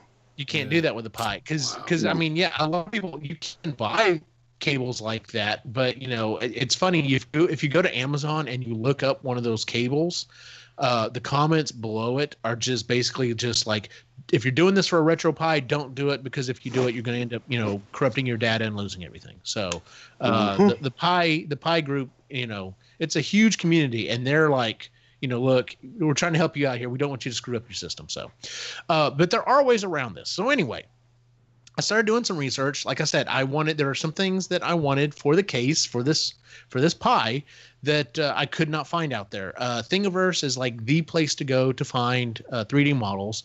And I did find some that looked like a Super Nintendo, but like I said, the USB ports were on the side. There was no power indicator. There was no power button. So I did some research, and I found a YouTuber. The guy's name is ETA Prime. He has a channel. He's got like 70,000 subscribers, and rightfully so. I don't know how long he's been into the Raspberry Pi / Retro Pi scene, but the dude knows his shit. And some of the things that he talked about was, here's how you can basically install Python and get it so that you can you can set up an on-off button on this thing. And I was like, oh, well, that's interesting. And then he talked about, here's how you can wire a power LED, an LED onto the thing so you can actually see it. And then wheels start turning. So I decided I was going to build my own case, and this is basically what I came up with. Now, it's not the correct color scheme, but this is my SNES Mini. Now, when I say mini, that's, I guess you could say, a bit of a stretch. I don't have the thing open to be able to show you, but essentially what's happening here is the Raspberry Pi takes up about that big, part of the case or whatever. And then jetting off from the side are 1.5 foot long USB cables that basically go down, they wrap around, and then they go around and down into the front.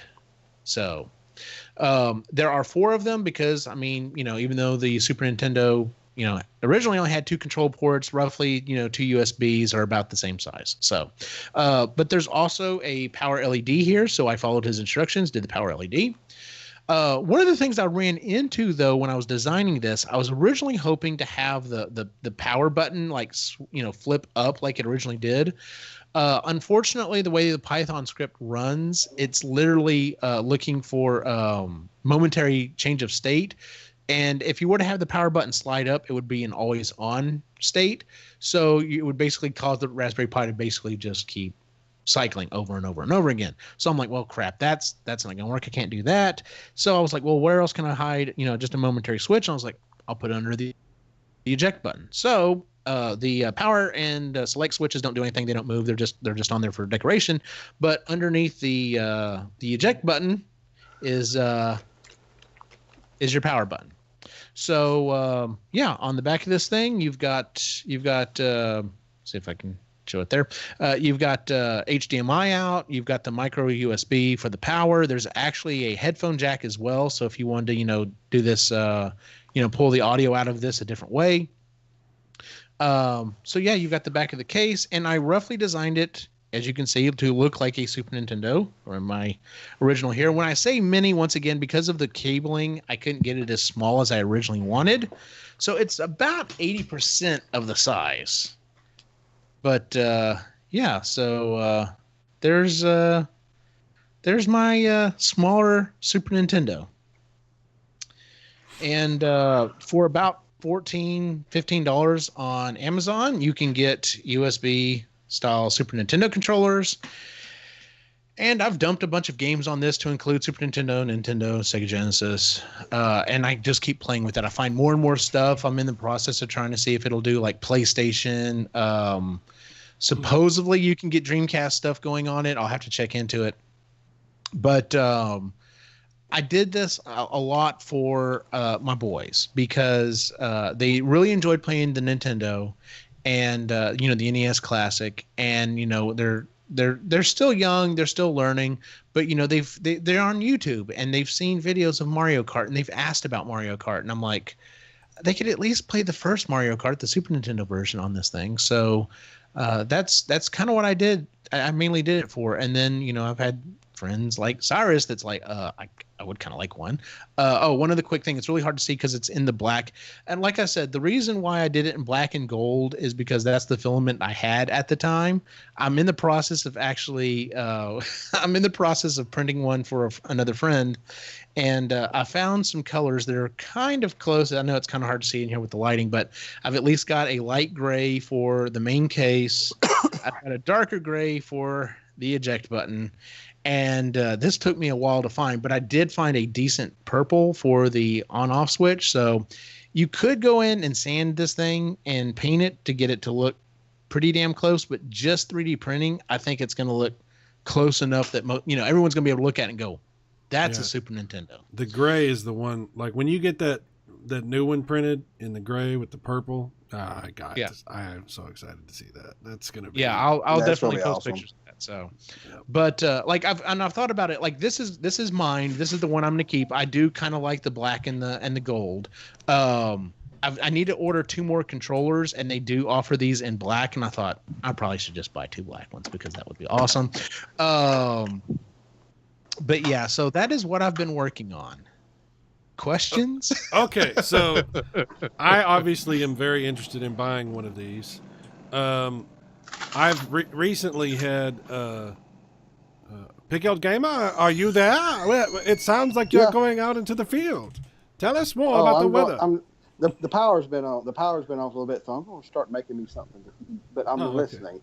Okay. Cool. Yeah, I have to say. I mean, I'm listening and not trying to interrupt Eugene, but after seeing that, I'm like, you know, when companies like Nintendo fuck up and just start canceling shit, the ability for people out in the world to do their own shit and just make it their own, you know, do this, it's awesome.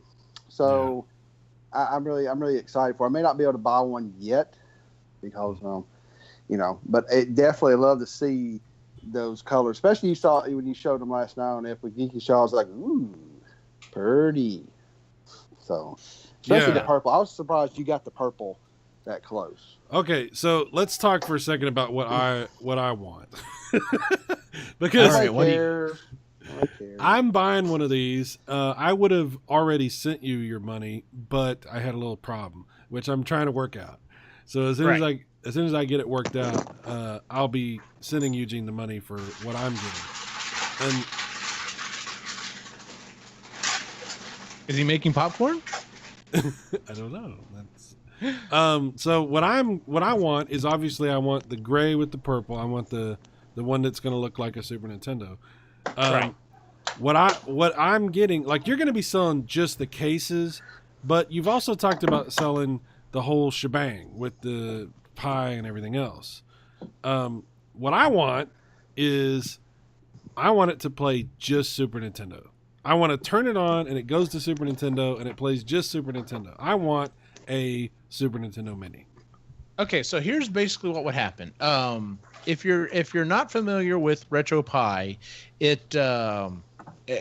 whenever you install it and you get it set up, it literally goes through a loading sequence. It comes up with the RetroPie logo, and it's like that's their configuration screen. And then after that point, as you add games and restart Emulation Station, the other consoles start to show up. As you delete all of the games from that console, they disappear.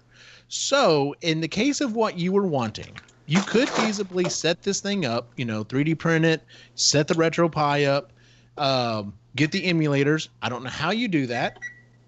I'm sorry, the ROMs, that is. But once you get the ROMs, if you just dumped Super Nintendo ROMs into this thing, when you hit the power button and start this thing up, it's going to go through its boot up sequence, and then it's going to come up to, it's going to say Super Nintendo, and you're going to click enter, or I'm sorry, I think it's the B button on the controller. And you're going to click it, and it's going to go in and it's going to list all of your games, and you can have the game art and you can have descriptions of the games and all that other good, great stuff. And then you just click into the game and you get started, and you can add stuff if you want to. You can take away stuff if you want. That's one of the things that I'm loving about this system, our RetroPie, is the more I'm getting into it, the deeper it is. Like I think I'm currently running RetroPie, which is the newest version, 4.2.2. And just going back and watching some of the videos of like 3 and even the earlier versions of 4, I'm interested to know what he's making. What is that? French fries? Are you making? What is that? Yes. I'm trying to be quiet, and I found out that fuck being quiet, I'm just going to put the fries on and hit the button. Because everything in the house was off, and I'm sitting there listening to you guys, and the power came on. I'm like, yay, I can cook. Yeah. I haven't eaten yet. But no, it's the more they do with this thing, like they're constantly. It's not open source, but there are a lot of people who are working on this. So it's going through its iterations. Its updates are massively fast because you've got these people who are just super into this system and are constantly refining it. Just like I said, going through from some of the previous versions, they're like, well, this emulator isn't on there anymore. And then like I look and I'm like, oh, it's on there now. It's already built in because they've got it tweaked. They've got it set up. But yes, I'm really loving the RetroPie. 3D now, it will do I have played up to 32-bit games on it and with no problem, and I've been able to do some arcade stuff, some older arcade stuff, but getting up to 64-bit is where you start getting questions. And supposedly PlayStation stuff will work, but yeah, Nintendo 64. You said Nintendo 64 stuff just doesn't work very well, right? Is that what you're saying? Okay, Nintendo 64 emulator for me just does not seem to feel great because I see what you're doing. It just does not seem to work that great. And you've mentioned this before, drop frames, it's just not drawing things correctly, or to me, the control just does not feel right. Like I know, I've got, these are fairly cheap Logitech USB controllers that I have here. But I mean, from a technology standpoint, this is supposed to be a lot more accurate than the N64 joystick was, but it does not feel like it. The resistance that was on that thing just makes it.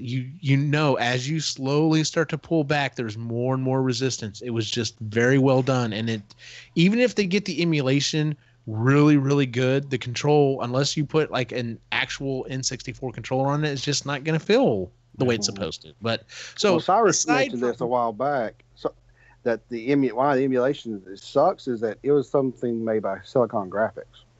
Right. Yeah. Makes sense. Yeah, it's just they've never been able to really figure out the N64. It's a bizarre chipset. It's just I don't think they ever will. Ryan's asking a question real quick. He said, is it possible to do a RetroPie into a Sega Genesis controller with an HDMI cord coming out of it? And the answer for that is yes. I have seen it done, not with a Sega Genesis. I have seen it done with a Super Nintendo controller. And you're using, like I said, I'm just now dipping my toe into this. I have the RetroPie 3, which is the newest, the newest Raspberry Pi.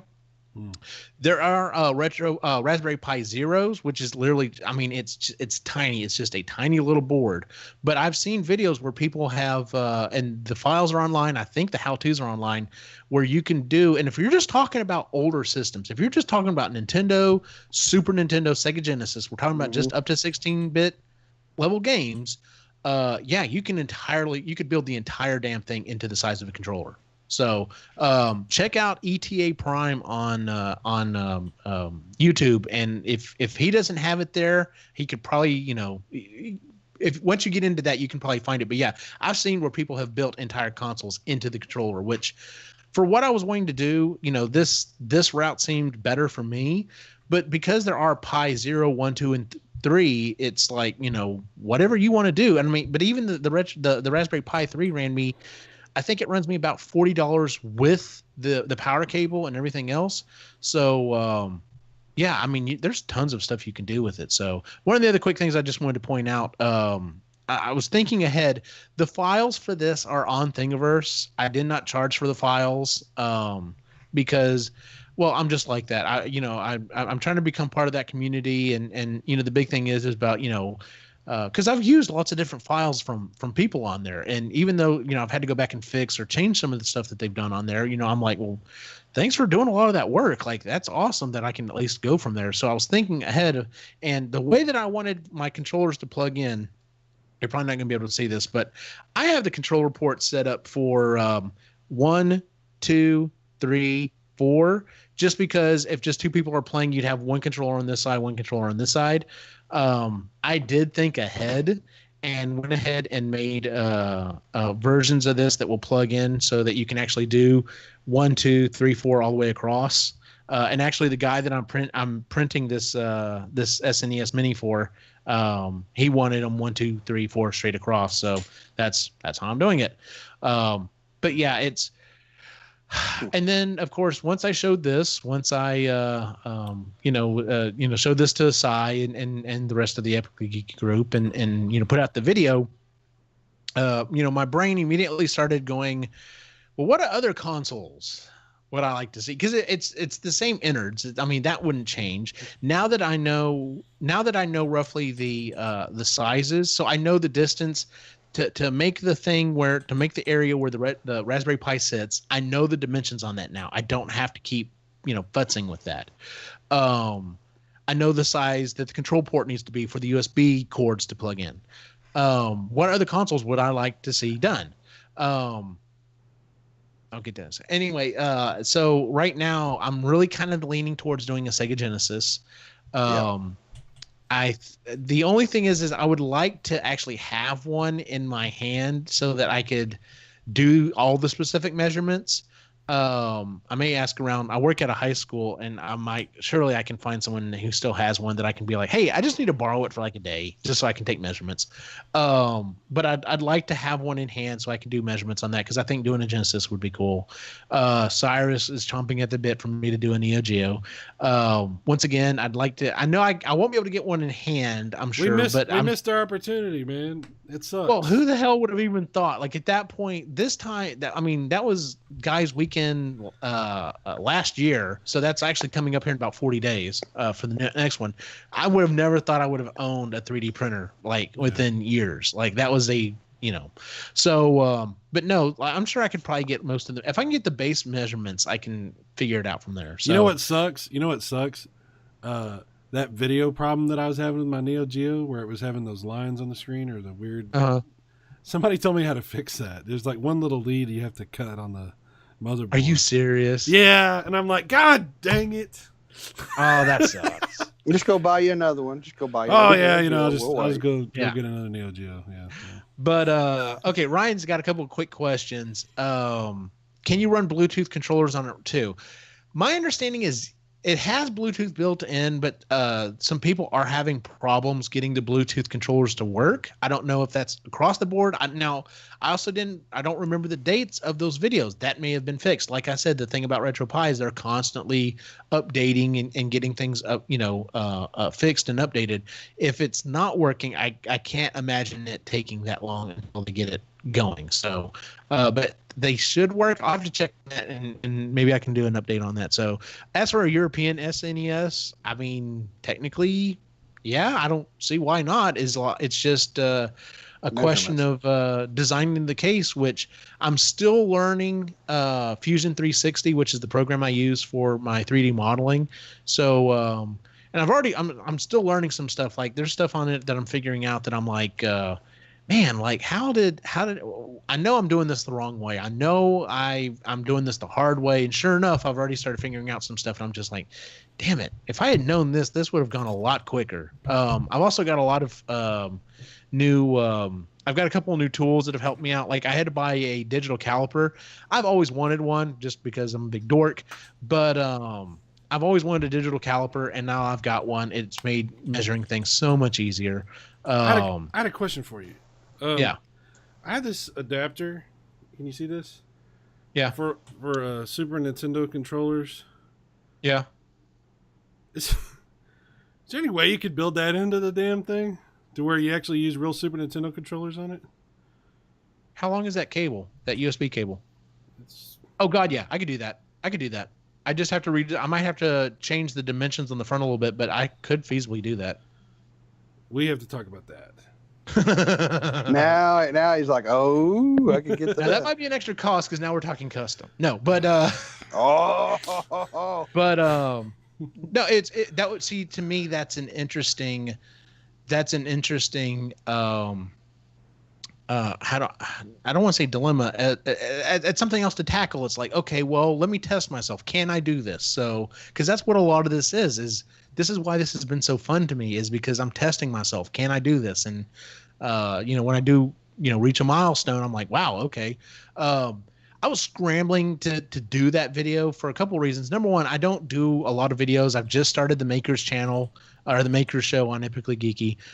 The newest episode should be coming out this week, probably Wednesday.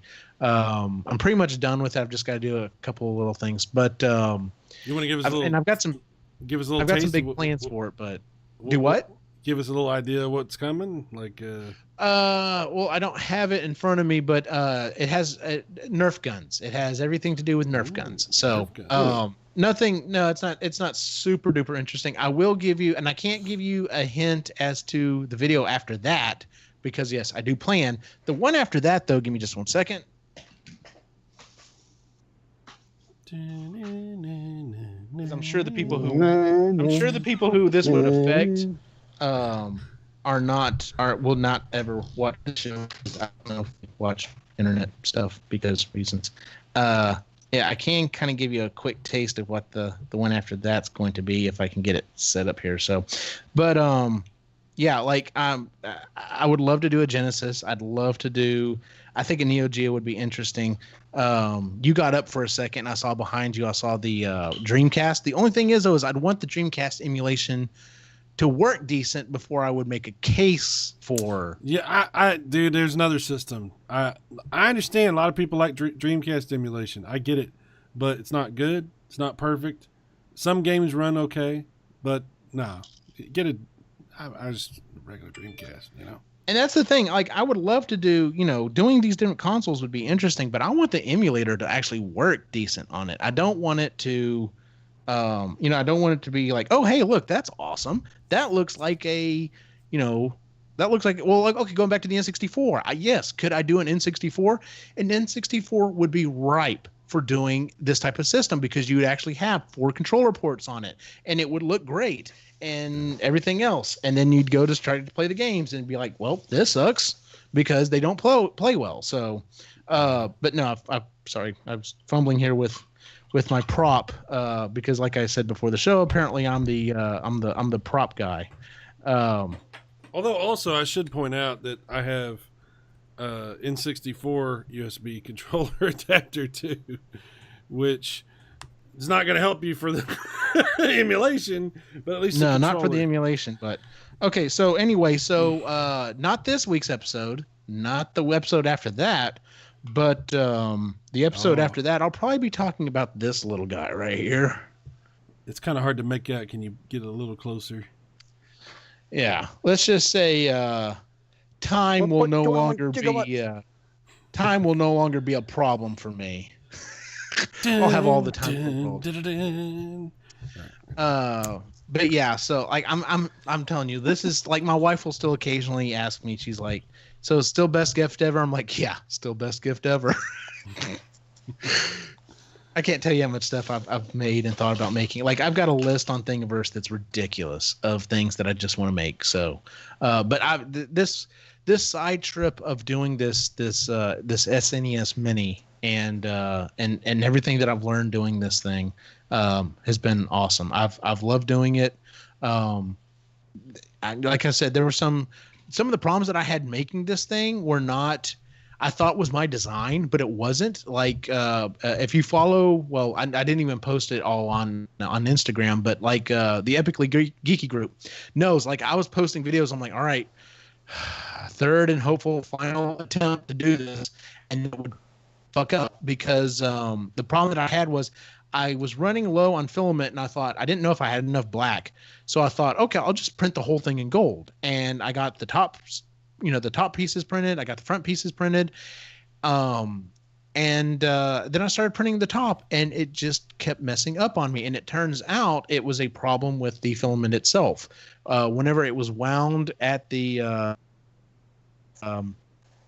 wherever it was done, it wasn't wound correctly. So as my 3D printer was, pulling the filament off just to keep printing, it was getting caught, and it was causing it to pull, and it was causing the print to get off. And eventually I thought, I wasn't sure what it was. I was slowly but surely narrowing it down. And finally one night I got up at, I guess about 3 o'clock. I guess it was about 3 a.m. My boys had got up. They had heard a loud noise. So they came in, they got scared. They came in, got in bed with, mommy and daddy, and I was taking them back to bed. And I thought, okay, let me just check in on the printer, see what's going on. And it's still moving, but it's not putting out any filament because it can't pull any more filament in. It's just like basically a thin string. And I look over at the filament, and it's not quite in a knot, but it's like looped up underneath itself. So it literally yanked itself really hard. It was not able to print anymore, and it stopped. And so once I figured that out, once I was like, well, crap, maybe it has been the filament.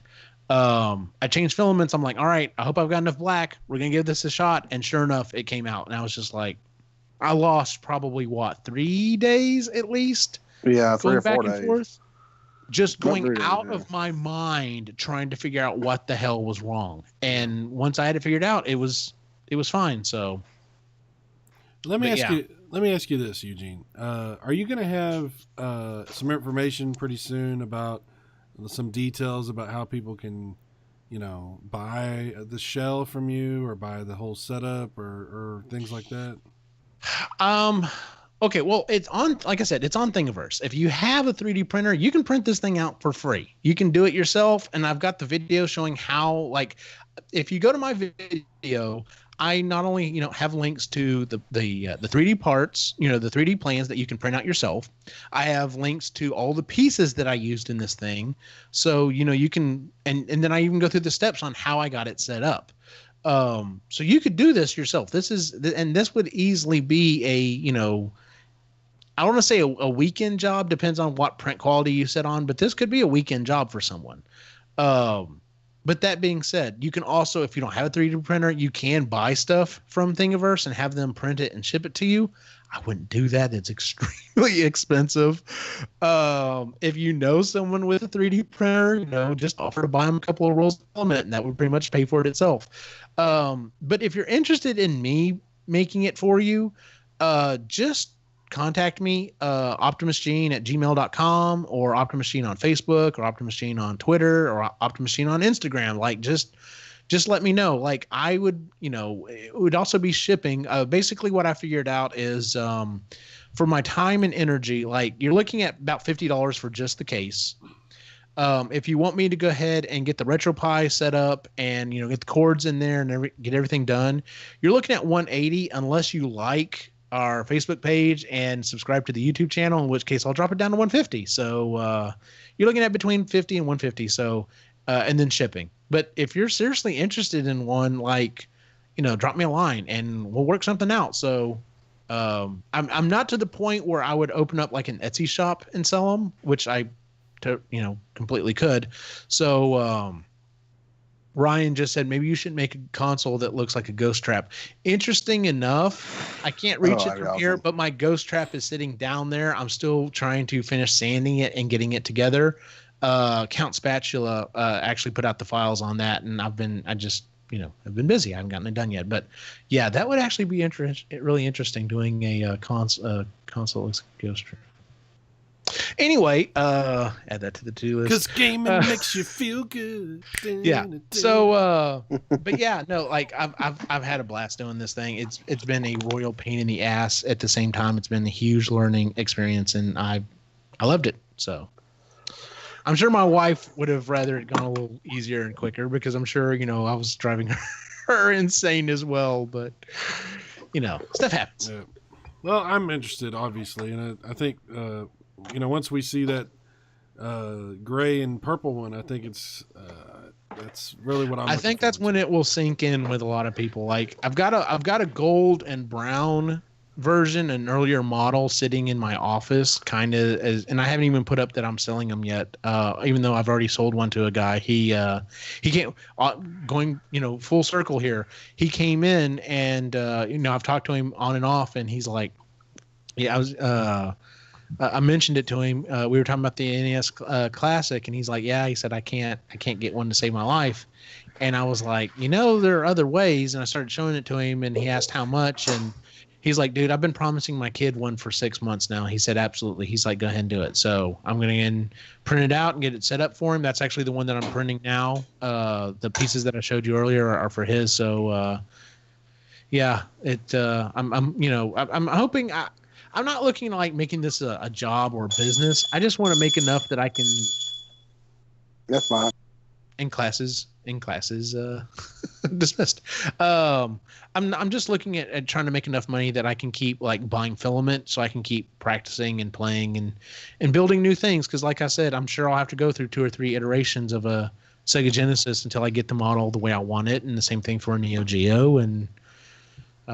It's just kind of figuring out those little things. Like now, here's the thing, and I'll go ahead and just dump this little piece of information. I know there's no way I can get it to work the way I'd want it to work, but like I said, the way that the RetroPie is set up, there is a 1/8-inch headphone jack on this thing, and unfortunately is on the back. God, I wish it was on the side, because if I made a Sega Genesis, I sure as hell would have the headphone jack in the front. The problem is I would either have to I'd have to set the Pi further down into the system, and then have like some kind of a little extension for the HDMI and the USB power cable, so that I could wind a headphone jack in here. But yeah, if I can figure out a way to do it, I will sure as hell do that. Because I was also trying to make sure this thing was as, like I said, the power button's not the same place. The reset button doesn't do anything. But I was trying to stay as true to the idea of what this is, to the thing that I love, that I grew up with. So I'm going to try to put as much of that love into that system. So yeah. Awesome. And I'll shut up. Well, yeah, it's really cool. It's awesome. Obviously, we look forward to more of your stuff that you're doing and all the new consoles that you'll be attempting. And I'll look forward to having mine so I can stare at it while I'm playing Super Nintendo games. It's going to be awesome. There you go. So let's go ahead and get things wrapped up. We've been talking for a while now. Picky Old Gamer, do you have anything you want to add to this, or you have any final comments on anything? No, other than, I'm, like I said, I really think it's cool what people can do with 3D printers. I don't think I'll ever get one, because I might go down a rabbit hole myself, or I don't even know if I'll have the patience. I don't know, but I really am waiting to see, the Genesis print. That's going to be really cool. And then the Neo Geo print, because you can get Neo Geo arcade sticks that are USB. Cyrus will lose his shit. Oh yeah. We won't see him for about 2 weeks, and he'll be like, if you that's exactly how I'll sound too. On some of those, like the ones you got, I'd love to see if it's ever possible, maybe something down the road, if you actually like set a cartridge in them, even though they wouldn't do anything. Okay, well, the stretch goal, I had originally thought about that, but I couldn't figure out, number one, I couldn't quite figure out the mechanism. I've still got to, figure out exactly how I would figure out the spring so that it would cause the door to go up and down. But yeah, I've thought about, who knows, I may go back and revisit this, because there's already things on this I'm looking at that I would like to redo. I'd like to redo the way the top sits in it. I'd like to do fewer edges here on the side. So who knows? I may go back and revisit it again and do a 2.0 version. But yeah, that was one of the first things I thought of was, even if the cartridge doesn't do anything, if I can make it so that the cartridge would fit in there, I could design a cartridge and then just like leave the space where the sticker would be, and then you could print out your own whatever and put on there, and that would be kind of cool. So I did go in there, and like I said, it's kind of hard to see, but instead of Nintendo, of course, it says RetroPie there, so because reasons. But like for the Sega Genesis, I've already thought about. I was like, well, how would I design that? Because instead of Sega and Genesis, I guess I could go retro and I don't know, penises. No, that don't work. Penises. No, that doesn't work. Retro penises coming but, to your store soon. If you But ever no, make I would put like the 16-bit number and stuff on there. So if you ever make a PlayStation, could you put Sorny on there? I just want to see Sorny printed on there. could I put what? Sorny. Sorty. You remember on The Simpsons? Yeah, Yes. that'd be hilarious. Okay, so Pick Your Gamer, how do people find your stuff? Like I said, it's on Facebook and Twitter and YouTube and VidMe. So you just look for Pick Your Gamer. Also, I put my stuff on epicgeeky.com. I haven't been making anything this last week. I think you, like I said, Ty, you put like one video out, and we've been kind of blah. It's just been kind of blah. But I got some stuff to talk about how stupid and ignorant Microsoft and Sony are becoming. So I'm going to put some videos out here soon. So yeah, look for me there. And also look for Epic Geeky and subscribe and share to that. And Eugene, same thing, right? Or Epicgeeky.com is where you'll find all my stuff. Ryan says Sega Eugenesis. That's not bad. No, you can, if you want to follow my individual stuff, if you want to follow the site and everything that's going on, Epically Geeky, pretty much everywhere you go, that's where you'll find us. If you want to follow my individual stuff, you can find me at Optimus Jane on Facebook, Instagram, and Twitter. Cool. All right, guys. That wraps up this episode of Game Rambling. And Eugene, thank you very much for joining us. We really Thanks for appreciate having me. Yeah, no, I've been looking forward to this for a while, so I really appreciate you coming on and showing us everything. And Pick Your Gamer, hopefully God works with us and stops working against us, and we're able to get that back to normal next time. So. Oh yeah, we'll have it work next time. Thanks guys for showing up in the chat, and we really always appreciate that. So until next time, I'm Cyrus. I'm Pick Your Gamer. And Eugene? And That wasn't forced at all. We'll see y'all later. Bye-bye. Bye.